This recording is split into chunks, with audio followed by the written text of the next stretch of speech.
ಇಬ್ರಿಗೂ ಡಯಾಬಿಟಿಸ್ ಇದೆ. ಇವರು ಅಡುಗೆ ಮಾಡ್ತಾರೆ, ಅದನ್ನೇ ನಾನು ತಿನ್ನೋದು. ಬಟ್ ಆದರೂ ನನ್ನ ಶುಗರ್ ಜಾಸ್ತಿ ಆಗುತ್ತೆ, ಅವ್ರ ಶುಗರ್ ಕಂಟ್ರೋಲ್ ಇರುತ್ತೆ.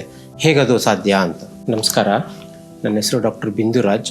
ನಾನು ಜನರಲ್ ಫಿಸಿಷಿಯನ್. ಸಾಮಾನ್ಯವಾಗಿ ನನಗೆ ಬರೋ ಪೇಷಂಟ್ಸಲ್ಲಿ ಡಯಾಬಿಟಿಸು, ಹೈಪರ್ ಟೆನ್ಷನ್, ಹೃದಯ ರೋಗದವರು ಬರ್ತಾರೆ. ನಾವೇನು ತಿನ್ನಬೇಕು, ನಾವೇನು ತಿನ್ನಬಾರ್ದು, ಅದೇ ಇರುತ್ತೆ ಪ್ರಶ್ನೆಗಳು. ಒಂದು ಸಾಮಾನ್ಯವಾಗಿ ಬರೋದು, ಈಗ ನಮ್ಮ ಮನೇಲಿ ಗಂಡ ಹೆಂಡತಿ ಇಬ್ಬರಿದ್ದೀವಿ, ಇಬ್ರಿಗೂ ಡಯಾಬಿಟಿಸ್ ಇದೆ.